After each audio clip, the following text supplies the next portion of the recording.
welcome everyone to another broadcast of The Soul of the Everyman on the Artist First Radio Network. All past broadcasts are podcasts. Find them at artistfirst.com. Please send your questions and comments to dj@artistfirst.com. Now, ladies and gentlemen, here they are, Michael and Margaret Lyons.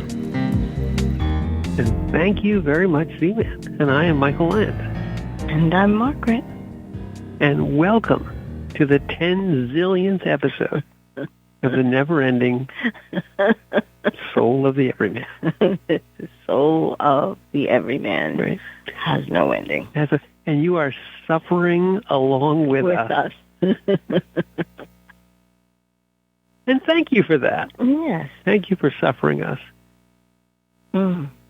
That's Yes. it. You know, the interesting, that's the actual good use of that word, suffering, because there's another term people are probably familiar with called suffrage, and most people associate that with voting, but what it really means is to, in essence, to listen to or to attend to. If you suffer someone, you attend to them, it's sort of an interesting. Most people, when you hear the word suffering, you don't think of it as it paying attention to. But then again, if you've ever had a long talk with any of your relatives, you could say, well, I'm suffering you. Yes. Suffering along. Suffering along. So suffering is our topic tonight, as it is often on the Soul of the Everyman, the never-ending Soul of the Everyman. The suffering soul. The suffering soul, suffering succotash. So the suffering, the never. Now I've got them all conflated. The Soul of the Everyman tonight will be a little bit about suffering, but we're going to take as we often do, a quote from Eckhart Tolle, and we're going to talk a little bit about that. But the connotation that we just discussed, that we just mentioned, that suffering is more akin to attention than it is to necessarily going through some arduous trial, is probably going to be a good way of approaching this, I would think. It just occurs to me. Would you do you want to add anything to that? Well, disjointed entry, whatever it is. Can you save me, please? Can you save this? Can you save this segment? all right. It's pretty much the experience of what we're having down here. It's not all suffering as we term it, but I find it fascinating that, as you said, the definition of to suffer is also to take in or listen. And listening, when you really don't want to, there's a part of you that feels discomforted or has an aversion to what's being said. That's when it turns into suffering in terms of pain or rejection. Suffering through something is hearing and experiencing that moment that is. And many philosophies and religions have said, in this life you will have suffering. But there is an end to it. And so they go through a whole bunch of different steps in order to try to free you from suffering. But this is a methodical, mental way. The Buddhists do it this way, the Eightfold Path. And in Christianity, it is considered having faith even though you are suffering. Mm-hmm. You know, it's to acknowledge it. In fact, Jesus acknowledges the suffering that man has. That is his grand expression, is that he is a God who has suffered with us. And There is no other religion or philosophy that expresses that. Yeah, Christianity is somewhat unique in that. Yes. So other religions and philosophies acknowledge that suffering exists. But with Christianity, it is understanding or feeling that the presence that you are, which is eternal, which is divine, is suffering with you. And that adds a whole new dimension to your experiences of life down here. Because without that, then you feel like there's no meaning to your life. Right. So, the idea of a sort of I'm trying to remember the exact expression, but it's like, blah, blah, blah, and then you die. Life is all life is suffering, and then you die. And it seems pointless and in fact meaningless. And in fact, you can even, people who are caught up in that, and that's an egoic sort of expression, caught up in that egoic expression, will get to a point where they say, well, what's the meaning of my life? It seems that all life is just suffering. And that was Buddha's wonderful enlightenment, that all life is suffering. And as you mentioned, the Christianity's take on it is a little bit different, to incarnate, to bring, in essence, God into incarnation, and then to suffer along with us, and then to, in essence, purchase us or ransom us from suffering. And there's a lot of that. Yeah, to lead you to what is truly eternal and the peace that exists when you acknowledge the divine aspect of who you actually are. But we're going to do we're going to take a little bit different take on this, more of Tolle's take. So do you want to just lead with the quote? Because we oftentimes will go on 30, 40, 3 or 4 hours before we get to the quote. So. All right. It may look as if the situation is creating the suffering, but ultimately, this is not so. Your resistance is delay. So this is very very pithy, because it encapsulates, I think, in some ways, a little bit of both the Buddhist and the Christian take on suffering. And I would say it in this way, it may look as if the situation is creating the suffering. It's sort of like Buddha's realization that all life is suffering. It may look as though all we are here to do is to suffer. Is that there is no, that's almost a nihilist statement. It's almost like, what are we here for? If all life is suffering, what's the point? That's the that's Buddhist, Buddha's sort of starting point, if you will. And what you could take away from this, and sort of looking into the way the Christian philosophy looks at suffering, is that you accept that the suffering of now, what you're going through right now, is not an eternal thing. It's in essence something that you do have to embrace. You do have to accept. You do have to, in essence, say, in a very sane way, that this is where I am right now. This is what I'm going through right now, and that you link that up. In the Christian philosophy, you link the suffering up to the suffering of God in creation, God incarnation, and so you follow that pathway. Well, it's the acknowledgement that you are seen in your suffering. And that, because most people, when they're suffering, they feel very alone. Isolated, yes. Mm-hmm. And it adds to that, believing that I'm the only one that's going through this out of 8 billion people. And the world is quite happy to promulgate that myth, because to look at the other and say, oh well, they're suffering, but they must deserve it, or that's it sucks to be you, kind of way of looking at it, and almost saying that, well, they didn't take this drug or do this protocol, or they spent all their lives doing this vice, or they basically believe that you can somehow figure a way out of suffering, and if you're suffering, it's your own fault. It's your own fault, and you did something to cause this. Right, and so that's the difference. We've often talked about this in the Soul of EveryMan between sympathy and compassion. Is that sympathy says, "Oh, it sucks to be you. Here's a greeting card," and really, what you're saying is, "Please don't remind me that this could happen to me." And I'm sure it never will happen to me because you must have done something to deserve this.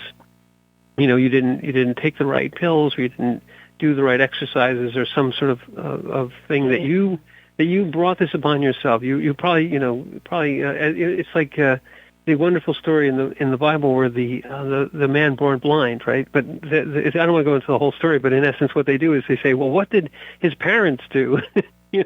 That this man was born blind. He must have done something. Even if he never did anything, it must have been his parents must have done something. It's in his blood somewhere. It's in his blood. It's all on him. It's all on him. And Christianity says that and this is just to take this as a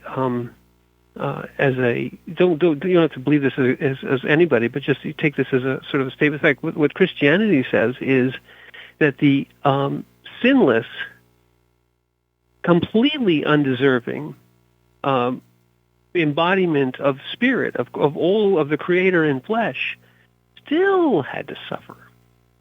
You see that it has nothing to do with deserving. It just has to do with what needs to be, what is in the moment of now. And they didn't say it in that way, but that's what Tolle is sort of saying here, is that you can take from this, it may look as if the situation is creating the suffering, and what it can say also is that in any situation that you are in, you may feel as though you're suffering, whether it's being cut off in traffic, or having your flight canceled, or having some sort of existential thing happen to you, some sort of tremendous event in your life that threatens to take away your home or your property or your life even. So something happens, and it looks as though the situation is prepared to brush away all of what you thought would happen and what you wanted to happen and everything, and you're going to be put in the situation of suffering, and you're going to have to, as Margaret just said, the whole idea of why is this happening to me? I'm the good person. I'm the one who shouldn't have any suffering. This can't be right. This has to be wrong. Somebody has to fix this for me. All that is thrown into this situation where this suddenly comes upon you, and it looks as though you're being put into the ringer. It looks as though you're being singled out. You did something that you don't even know what you did, but you deserve this. You're getting the suffering. Here's the worst thing possible that could happen to you. You never would have expected it, but here it is. It's in your lap. And so, in that moment, the ego seizes upon the suffering. In essence, looks for why. It looks for a reason. It looks for, what did I do wrong? What? How could I have deserved this? I don't deserve this. Now I have to go find somebody to fix this. It can't be for me. It must be for this one. Why isn't this one suffering? Why am I suffering? All these things.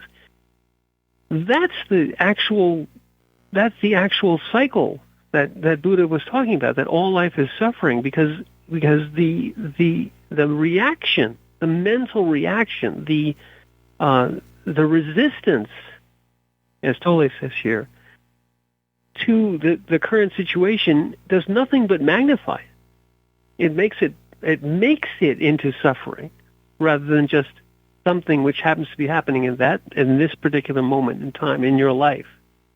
And that reaction to life, to a situation, is the root of suffering. Yes. The resistance is based on the fact that you are supposed to have absolute control over your life. Mm-hmm. And that means that you can make judgments on things, and you can cancel out what things that you don't like, and you can determine who suffers and who doesn't. Right. This, I have absolute power. It's just ridiculous. But that is the way the internal is operating. You're part of you that just doesn't want to admit that, this is out of my hands. There must be something that I missed. And I'm going to try to redo the solving of this problem. Let me go through it again. And the truth of the matter is you're going through it again the same way, you're approaching it the exact same way you did the first time. And maybe you switched a variable or something. Maybe a higher dosage of whatever it is might work. But in the end, when the final outcome comes and you realize that this is not working, and that's a big one, that's where the resistance comes in, because the back of the head goes, it should be working. That's impossible. I've taken in every single variable and it's got to be. No.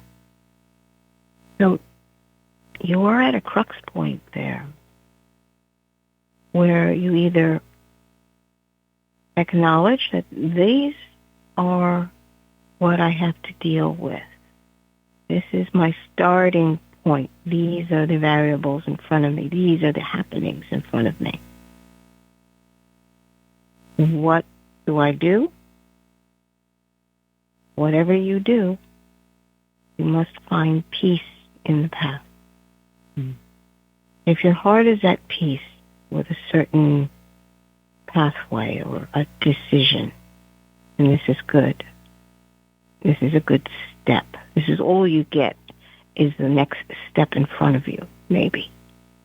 But if your heart is not at peace, and you're doing it because you figured it all out, and all this says this, and the percentages are that, and the da-da-da-da, but your heart's not at peace, the heart's telling you, no, that's not right.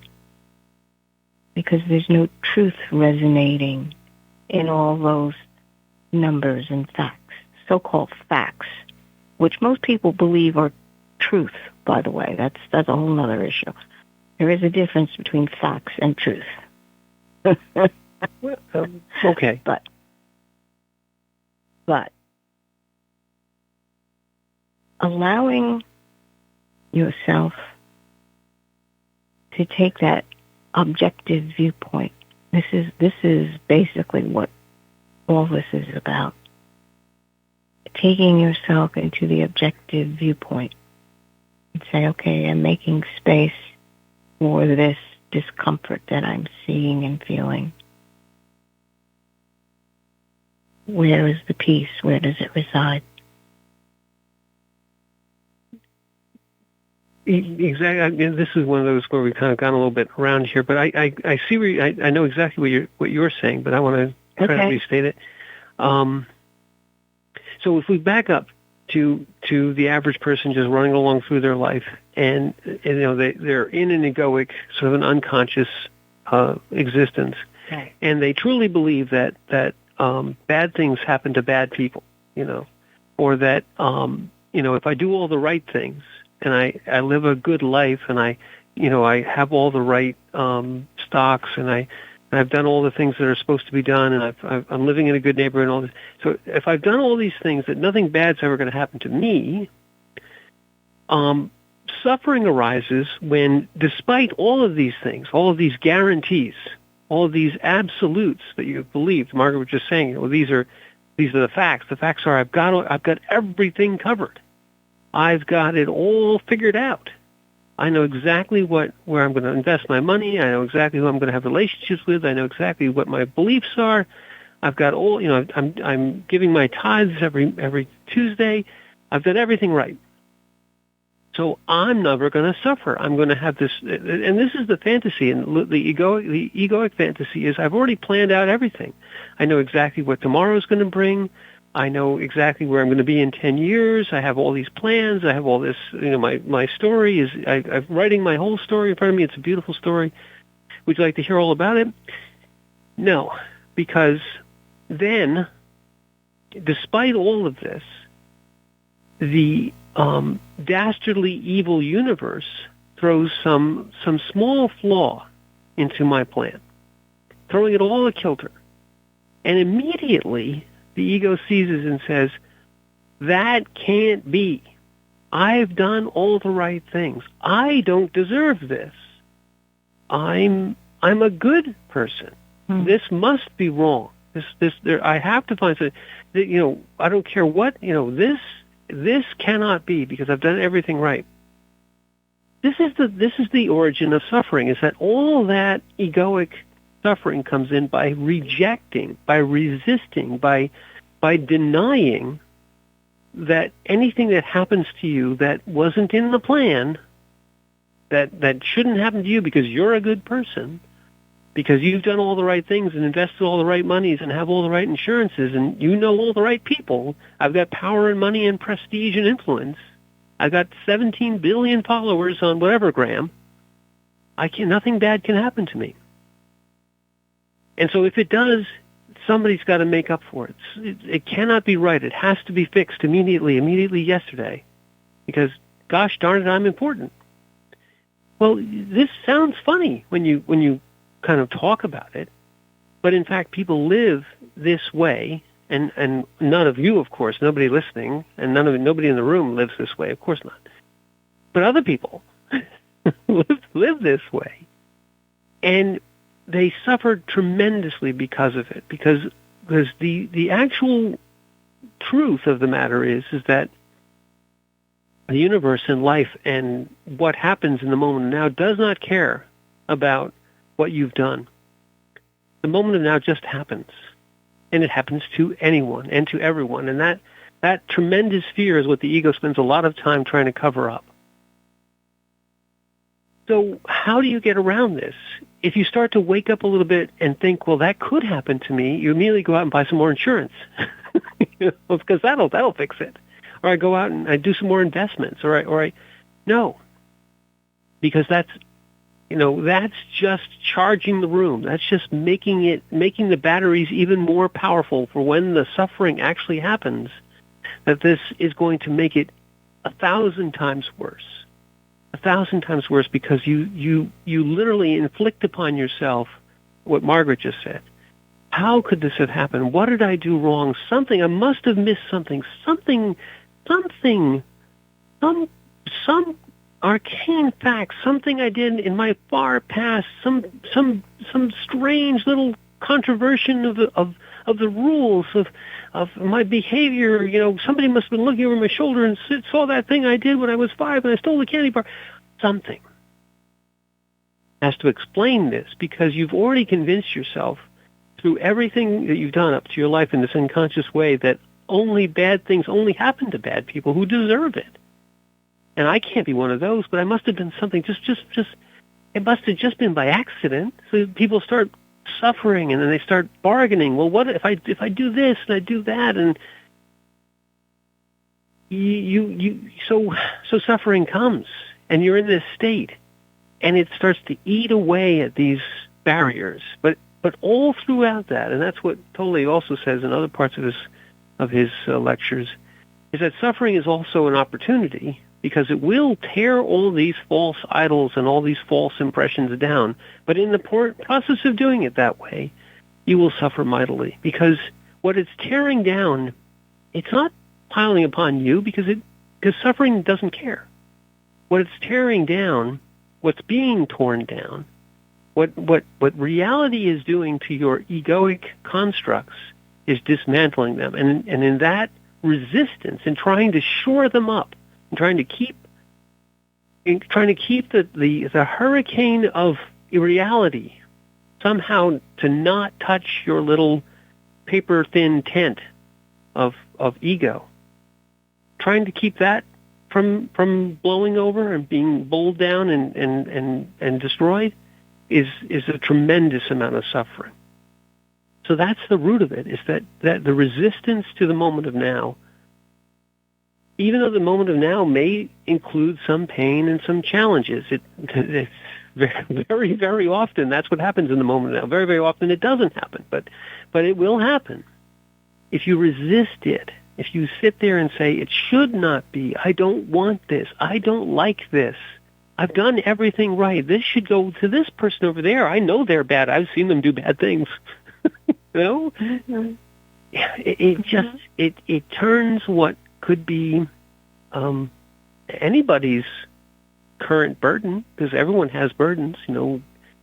Judge not what you see in other, because you don't know what they're going through. You know, walk a mile in the other's shoes. All these sayings are exactly correct. You have no idea what other people are going through, which is why, if you're wise at all, you don't compare situations. You don't say, "Oh, this is the worst day of my life," because the person you're saying it to may be having a much worse day, and they may just pity you a little, because they may say, "Gosh, they really don't know what a bad day is." But the point I'm trying to make is that the suffering, the truth of suffering, is that you gather it to yourself when you try to judge the moment of now. Well, it's interesting that you say that, because when people, they have a habit of saying, "Oh, this is the worst day of my life," or "This is the worst thing that's ever happened to me." Or to anybody.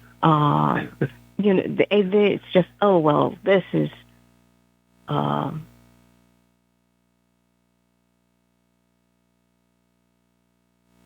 this is just going to end poorly, and it's not what I want to happen." Mm-hmm. Just because this is going to be the worst.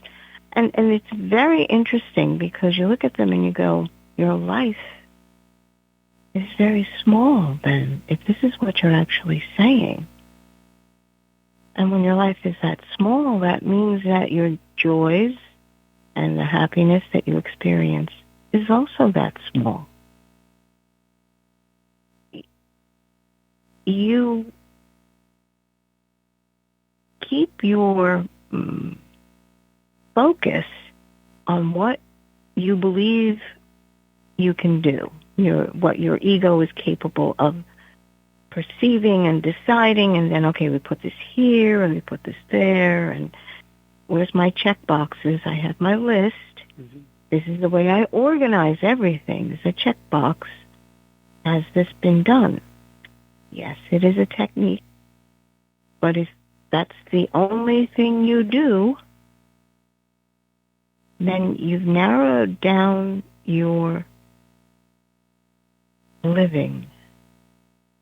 Your existence is living just to check the box.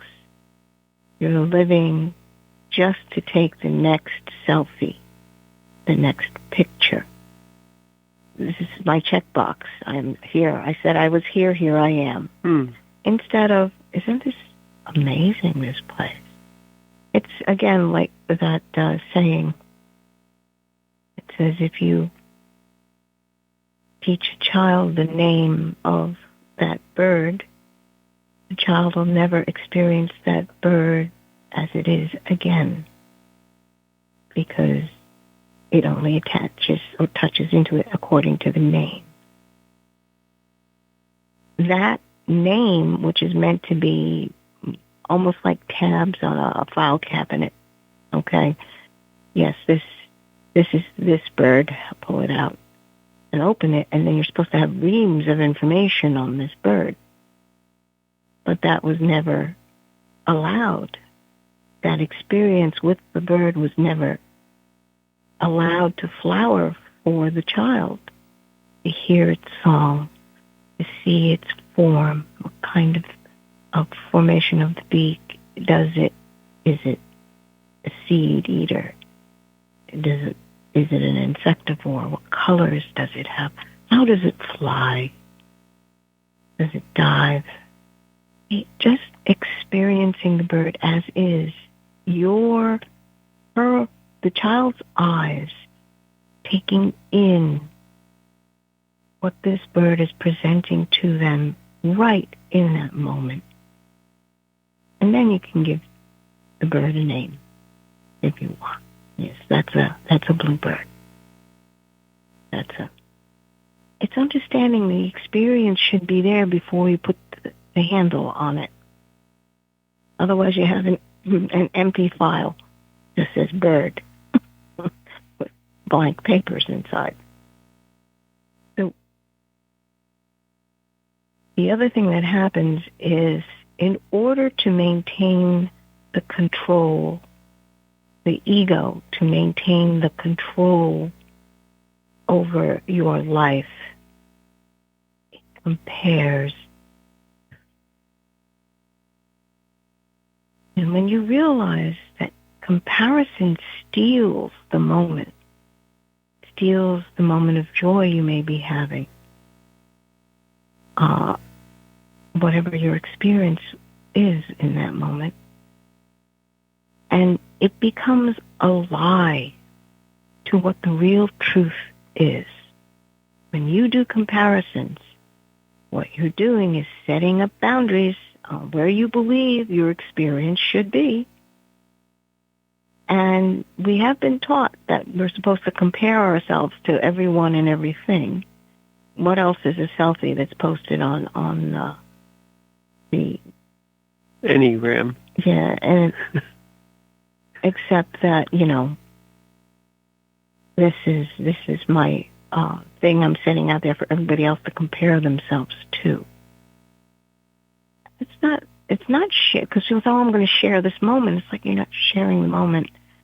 You're putting a marker out there and competing to see who gets the best marker, as if that really matters to you in your experience.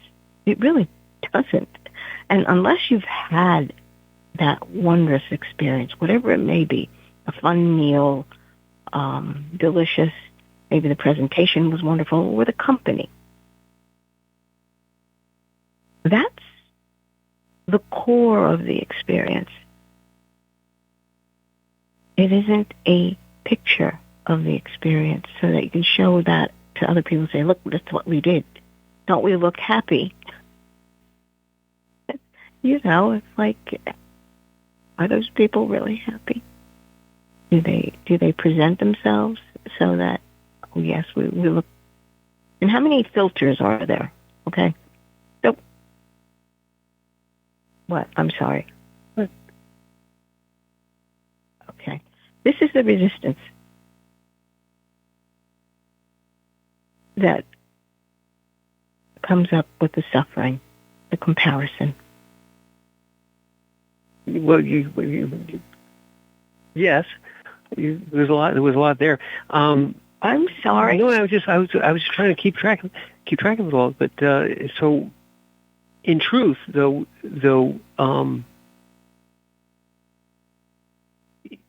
experience. What from what I was gathering for that was that the experience that people have, and in very many ways, experience is torn into fragments, and doing that is another way of getting of experiencing, or rather of resisting the moment of now. Yes. You mentioned, and this is a good way of looking at it. Suffering or resisting the moment of now can also be, in essence, cramming the moment of now into what you expect it to be. The idea that rather than experience something, you want to take a picture of it, or you want to take a selfie of it, is doing nothing for that particular moment, because all you're doing is, in essence, checking, as you mentioned, checking boxes, or in essence, trying to quantify every moment of your life. Once you've done that, once you're in that situation where you're constantly living your life in these boxes, it becomes even more easy for an actual event, an actual reality event to occur, and knock all of those things asunder, knock all of those things into a mode of suffering. The fragility of that way of living it doesn't allow for the fact that life will happen, that a situation which is completely outside of your control. No, a good way of putting this is that nobody will post selfies of look at the thing that happened to me that I had no preparation for, that I don't deserve, that because everything I did was right, but despite all that, it something happened to me. Look at me, look how much I'm suffering. That's not what people will try and put onto the as a marker or as a except in the sense that maybe they'll say, well, somebody will pity me, somebody will notice me, but at the end of the day, the dislike or the judgment on the situation is actually, as I mentioned before, adding to the suffering. So all of this fragility, all of this egoic, unconscious behavior, all of these, living your life in all these moments of rather than experience, of extracting and boxing up and categorizing or naming or putting all these things into boxes that you can then show people. Look at this, look at all my albums, look at all my selfies, look at all these things that I did that are so much better than anybody else's. The markers that you mentioned, which is a way of exactly that, of sort of competing with others about what my experience was versus your experience, when nobody's experiencing anything. So these are almost targets. The interesting thing, Margaret, is when people do all these things with this sort of blithe expectation that I'm a good person, that nothing bad's ever going to happen to me, and then when it does happen, and the house of cards starts to crumble, and all the things that they thought were going to happen are not happening, and it magnifies the suffering 1,000, 10,000, 100,000 times fold because of it. They don't. Initially don't have that moment of introspection. They don't have that moment of maybe what I was doing was wrong. Maybe I should just understand that what's happening to me could happen to anybody, that I'm not special. It almost runs in a completely different direction.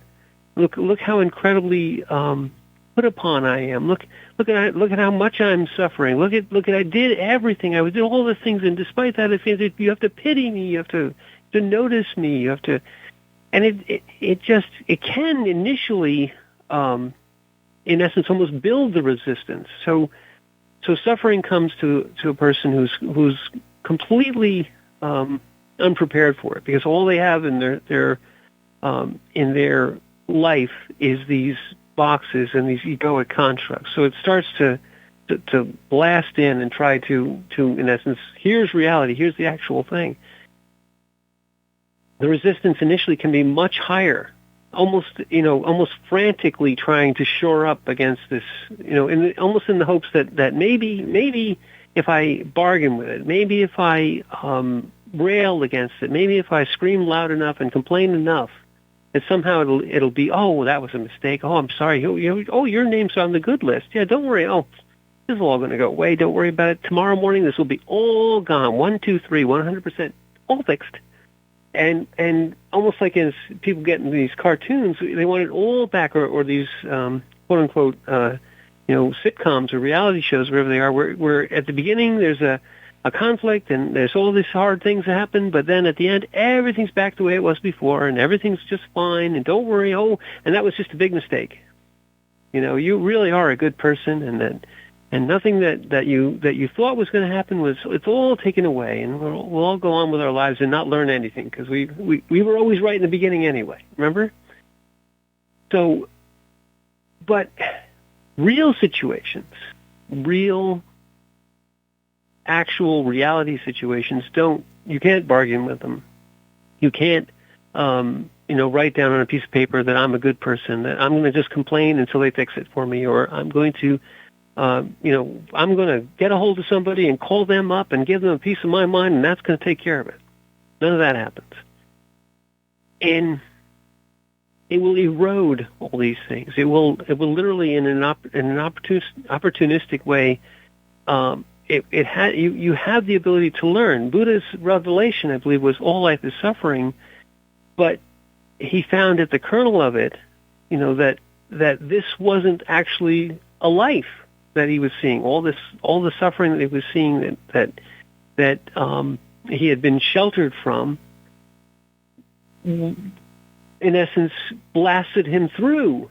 It brought him completely through this idea that he was somehow special, that people shouldn't suffer, that only the bad people do, that only the people who deserve it do.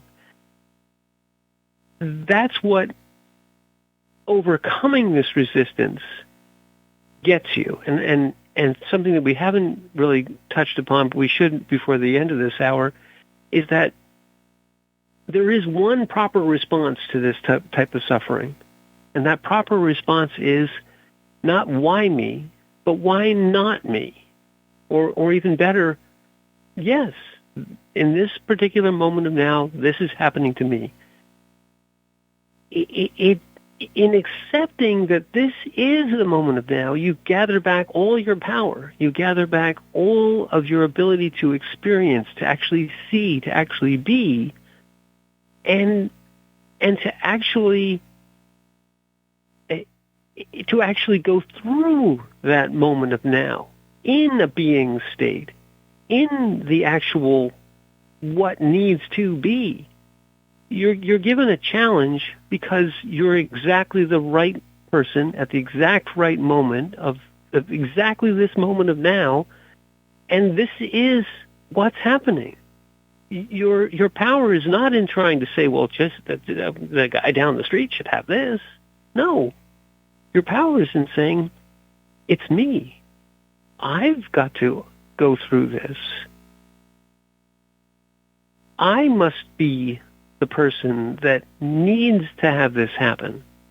That there's an opportunity here. That this part of my life is precious, important, needs to be experienced. That in accepting the moment of now, it doesn't trouble you anymore. All the things we've been talking about, all the suffering that you're going through, it's not because something bad happened. It's because you're resisting that anything bad should ever happen to you. That everything that you did before, you're going all the way into the past, you're doing all the way into the future, you're running around in crazy circles, literally tearing yourself into parts, instead of just being in the moment of now and saying, okay, this is what we've got to deal with right now. And what can I do? Can I do anything at all? In truth, you may have many things that you could do, but one of them is not resisting. One of them is not figuring out why this should happen to you, or why not it shouldn't happen to this person, because that's just all wasting time. In fact, wasting the moment of now. Well, the resistance, most people think that you're saying that we shouldn't fight, what the problem is. Like, no, it has nothing to do with fighting against the problem. It has everything to do with what is making you crazy. Because if you're truly trying to solve a problem, you take out all the emotional baggage, the responses. It doesn't mean that you get rid of them, but you give them a place so that you can see with a broader viewpoint. You can see objectively. And that is very difficult, especially if it's something that's tearing at your heart. You have to acknowledge that, yeah, my heart is being torn into pieces right now. But I am more than what my situation is. Exactly. So to abide in that I am more than this horrendous feeling of being ripped apart, it allows you to take the steps to gain perspective on what the situation is. And you can begin to make decisions according to the peace that resides when you're in that broader moment, because there is a tremendous peace in that moment, you understand where the feelings are coming from, where the thoughts are coming from. You understand the logic that people are presenting to you. And you're acknowledging that that logic is a part of what is in your field of vision. But you need to take it all into account, not just the emotions and not just the thoughts and logical analyses. There's more. You begin to open the field into what truth needs to be acknowledged in this broad field. And in our situation, with Christopher being sick, he was the truth. Where is his path? Where does the love that you feel for your child and wanting to hold open all possibilities for him to come into a fullness, a maturity of spirit, maturity in general? That's the truth. This is where your love actually resides. You want the absolute best for the being that is in front of you. And when you hit that peace, then you can make decisions from that point. You acknowledge that this is the struggle that's happening. And it's about him. It's not about you. And it takes grace to be able to do that. You need help because the maelstrom of your emotions want to pull you back into, this is how I feel, this is how I feel, this is awful, this is how I feel. Or, this is logic, this is what, ... This is what we feel you should do. It does give you the options. Now you choose. Well, I mean, that's all part of the resistance, if you will. It is all part of the resistance. That's my point. This is why I'm stressing that coming to that point of peace means that your eyes have pulled back enough to see the entire field of what's opening in front of you.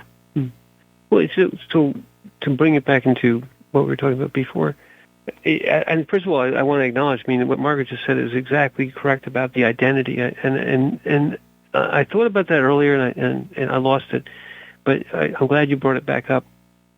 So part of the roots of suffering is that people identify with all the things that they had thought were life, and when suffering comes, when a situation comes, they cling to that identity, and it's part of what makes the suffering. And what you learn, if you accept that the situation is not you, or that whatever the trial is not you, it's just something that's happening to you. It's the difference between when you were teaching the young children, when they would say, I'm angry, versus I feel angry.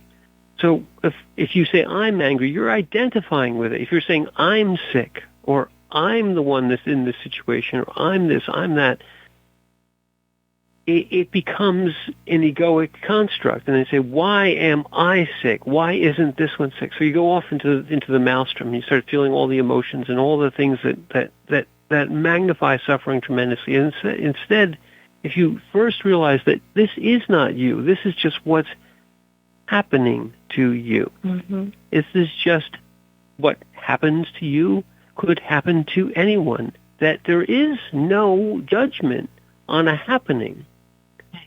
There is no identity with a happening. It's just a thing. It's this moment of now.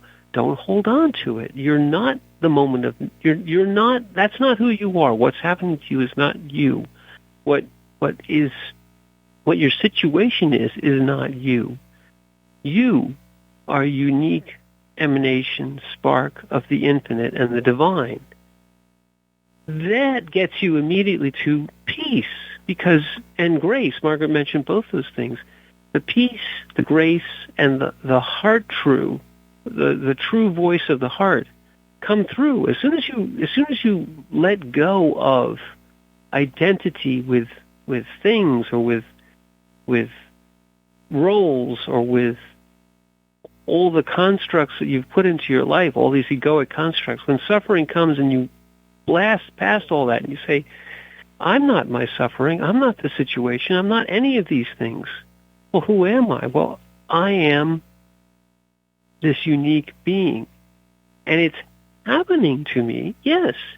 And you may fight like hell against it, but you don't identify with it. Otherwise, you're fighting yourself. Otherwise, you're attempting to fight yourself, which is impossible. It just creates even more suffering. Well, that's where the disease begins to, or rather, the issue begins to take over. I had a conversation with our son, Christopher, and we were talking about the disease, cancer. Yeah, he was 5, but we explained as best we could for him to understand what he was fighting. And he looked at me. This is many conversations we had on this situation that he was fighting his way through. And pretty much he understood. He said, I am Christopher. I am not cancer. Mm-hmm. Because when the doctors come in, they basically identified him with his disease. And they didn't seem to realize that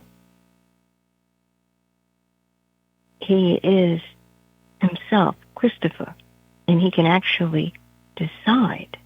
That was the ongoing teaching, if you would, for some of the doctors.